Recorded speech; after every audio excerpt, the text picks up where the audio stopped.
Tutvumist Albu valla vaatamisväärsustega alustame Valghobusemäelt, mis asub Mägede küla territooriumil. Suurem osa sellest maa-alast võtab enda alla Kõrvemaa kõrgeim, circa 4 kilomeetri pikkune ja 1,5 kilomeetri laiune Kirde edalasuunaline mägede mõhnastik, mida tuntakse ka Punamägede nime all. Ala kujutab endast hästi välja kujunenud klassikalist mõhnastikku, mis on tekkinud jääajal mandrijää sulamise käigus toimunud protsesside tulemusena. Ala kõrgemas punktiks ongi Valghobusemägi, mille kõrgus üle merepinna on ligi 107 meetrit. Mägi on kaetud liigirikka segametsaga, kus kasvab muu hulgas harilik ja vahelmine lõukannus, laialehine neiuvaip, Rooma vöövilge, pruunikas pesajuur ning kahelehine käokeel. Huvitavad nimed taimedele, kas pole? Mäel asuvast vaatetornist avaneb kaunis vaade Kõrvemaa ulatuslikele metsadele ja soodele. Sealt võib soodsa ilma korral näha ümberkaudsete Järva Madise, Ambla, Anna ja Kose kirikute torne ning Tallinna telemastigi. Mäe tekke kohta on aga liikvel selline legend. Sõja ajal olnud ühel sõduril valge hobune. Hobune langes vaenlase käe läbi ning sõdur tegi mäele haua ja mattis oma truu kaaslase sinna sisse. Ajas haua kinni ja ütles, see küngas, kus puhkab minu hobune, olgu Valghobusemägi. Inimesed harjusid peagi selle nimega ja küngas sai omale tundmatu sõduri poolt soovitud nime. 1997. aastal alustas Albu vallavalitsus Valghobusemäele suusa- ja puhkekeskuse rajamist. Renoveeriti mäel asuv vaatetorn ning korrastati matkaradu. Tööde käigus rajati uued 1,5 ja 5 kilomeetri pikkused matka- ja suusarajad, parkla ja juurdepääsuteed.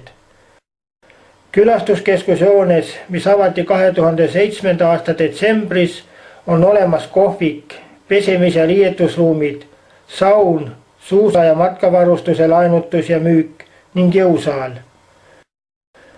Valghobusemäe suusa- ja puhkekeskusest on kujunenud aastaringselt tegutsev vaba aja veetmise keskus, mis pakub erinevaid teenuseid nii turistidele kui ka spordisõpradele.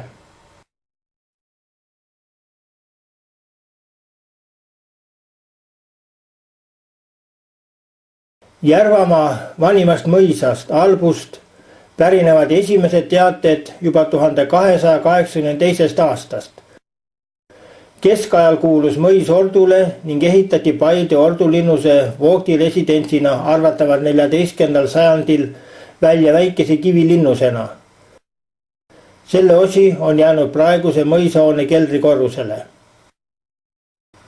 18. sajandi algul kuulus mõis Magnus Wilhelm von Nierotile, kes avas seal vaesunud aadilaste kooli, niinimetatud Rüütli akadeemia. 1740. aasta paiku sai mõisa omanikuks ellu läinud Eestimaa kuberner Robert Archibald Douglas. Oma lõpliku välimuse sai mõisahoone arvatavasti 19. sajandi lõpul. Praegune arvult 3. mõisahoone on kõrge soklikorrusega ühekorruseline ja 2 tahapoole ulatuva tiibehitusega ning liigendatud kelpkatusega baroklik hoone. Puidust veranda ehitati hoonele 1888. aastal, mis oli sel perioodil mõisa arhitektuuris suurmoeks.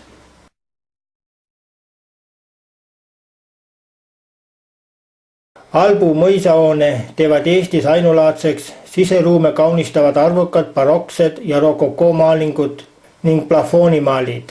Sedavõrd rikkalikult ei esine neid üheski teises Eesti mõisas.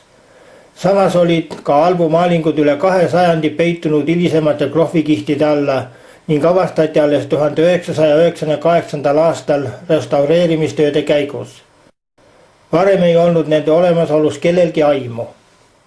Maalingute aluseks seintel on tahutud ja kruntimata puittalad. Lisaks vestibüülimaalingutele avastati veel üks laeplafoon, mille barokkstiilis maaling on kõrge kunstilise väärtusega ja kooskõlas hoone valitseva üldise stiiliga. Restaureerituna mõjuvad seina- ja laemaaling lummavalt naivistlike ja kirkatena. Siseinteriööris on säilinud valgetes sinistes kahelkivides barokne ahi ja valgetes kahelkivides klassitsistlikud ahjud. Oma märkimisväärselt pika ajaloo vältel on mõis kuulunud ka mitmetele omanikele. Mõisa viimasteks omanikeks oli von Harbede perekond. Pärast mõisahoone võõrandamist von Harbedelt 1919. aastal avati seal kool. 1995. aastast kuni 2000. aastani väldanud restaureerimistööde tulemusena avas mõis oma tegeliku vanuse ja väärtuse. Samuti ka oma barokkaarded, mis restaureerimistööde käigus kõik hoones eksponeeriti. Seetõttu on mõis kujunenud ka paljude kultuuriürituste pidamise meeliskohaks. Lisaks kooli tavapärasele tegevusele on mõisahoone avatud ka üldsusele. Hoone sisemuses asus mantelkorsten, mis restaureerimise käigus sai arhitekti mõtte järgi uue funktsiooni keertrepi näol.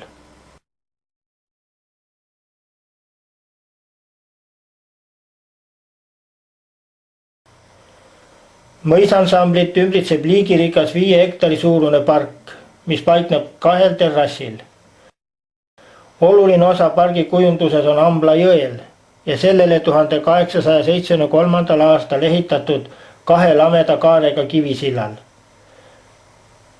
2-avalise 19,2 meetri pikkuse ja 5,75 meetri laiuse kaarsilla kõrguseks jõepõhjast on 2 meetrit. Sillakaarte kõrguseks on 80 sentimeetrit ja võlvi paksuseks 40 sentimeetrit.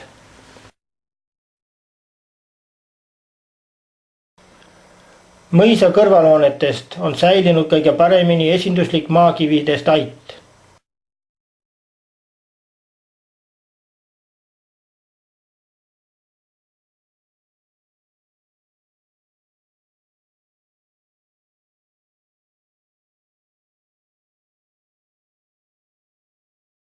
Sinna. Kus kohta sulle rabasse?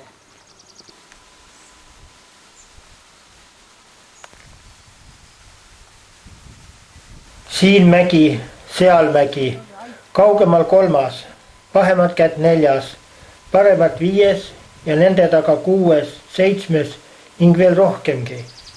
Mägedel on põllud ja hooned, mägede ümber nende vahel aina soo, Tükati raba kaetud kidura võserikuga. Kas ei tule kuidagi tuttav ette? Õige, just sellisena nägid esmakordselt Kõrvemaa omapärast loodust romaanis Tõde ja õigus siia saabuvad Krõõt ja Andres.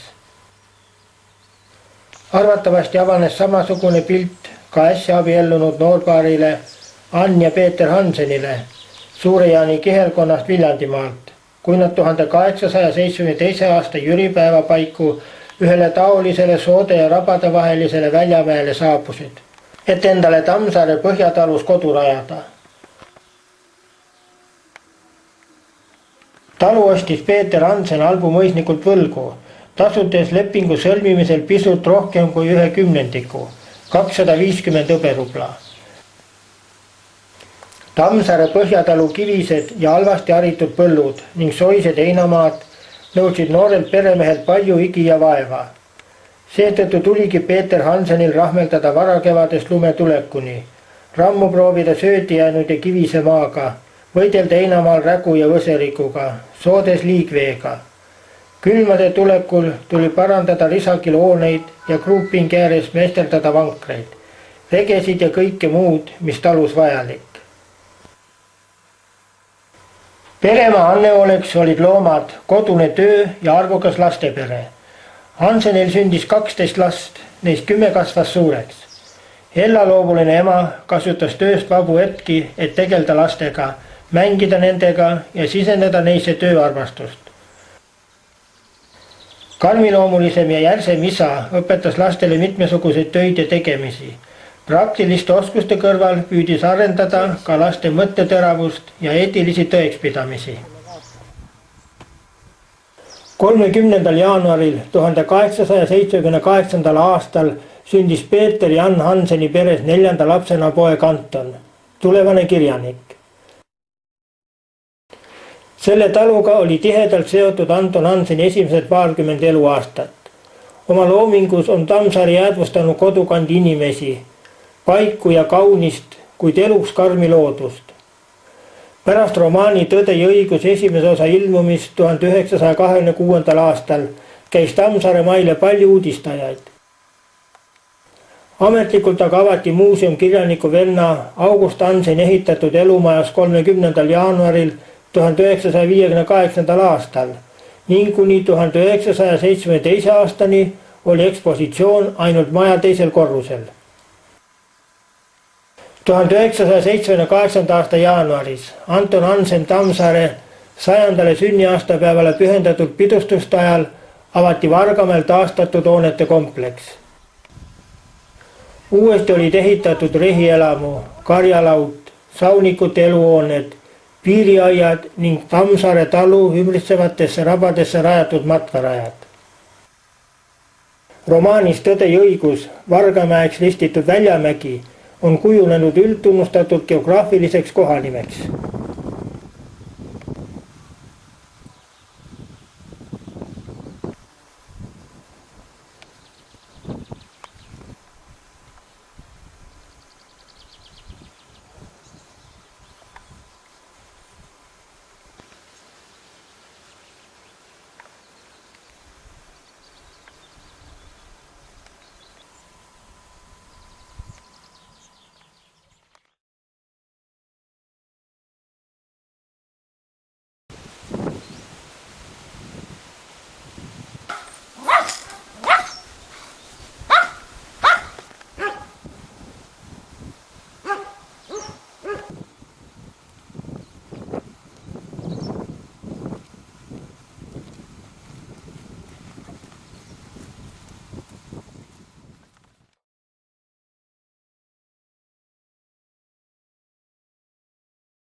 Järva-Madise kiriku juurde saabudes köidab meie tähelepanu kõigepealt kirikuaias paiknev mälestusmärk esimeses maailmasõjas ja vabadussõjas langenutele. See mälestusmärk taastati praegusel kujul 1989. aastal.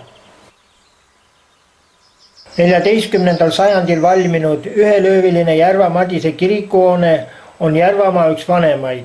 Tema esialgne ehituslaad on rikkumata.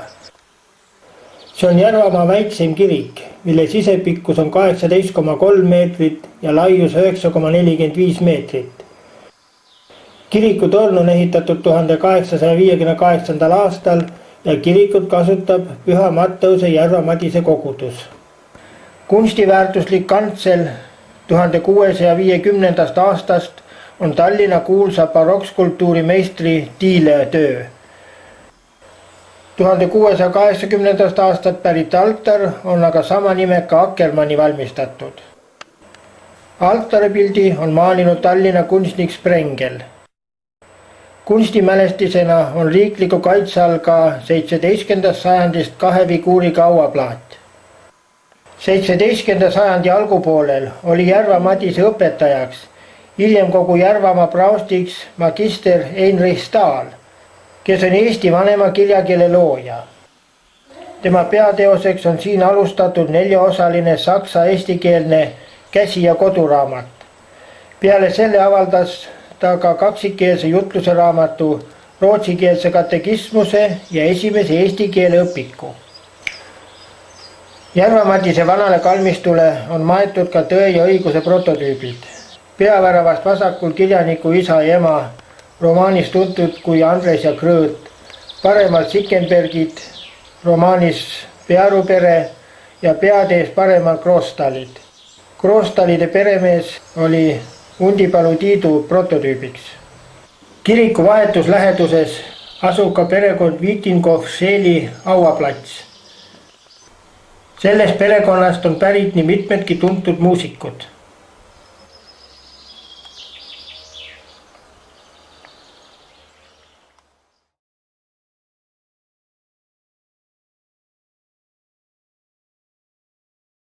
18. sajandist pärinev Seidla mõisa tuuleveski on Eesti kultuuriloos üks väheseid Hollandi tüüpi tuulikuid, mis on säilinud koos sisseseadega oma algses funktsioonis.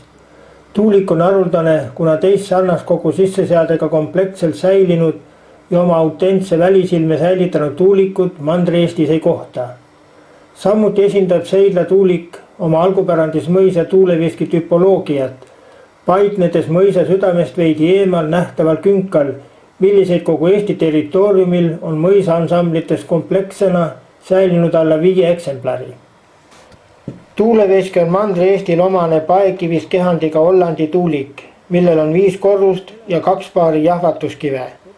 Tuulejõul jahvatati tuulikus vilja 1962. aastani, elektrijõul veel 1990-ndatelgi. 2005. aastal ostis tuuliku mittetulundusühing Seidla tuuleveskid ning võttis ette tuuliku põhjaliku restaureerimise. Sest saadik on tegutsetud selle nimel, et tuulik taas tuulejõul jahu jahvatama panna ning killuk Eesti kultuuripärandist tulevastele põlvedele säilitada. Ning 2009. aasta oktoobris lõpetati restaureerimistööd ning tuulik avati külastajatele.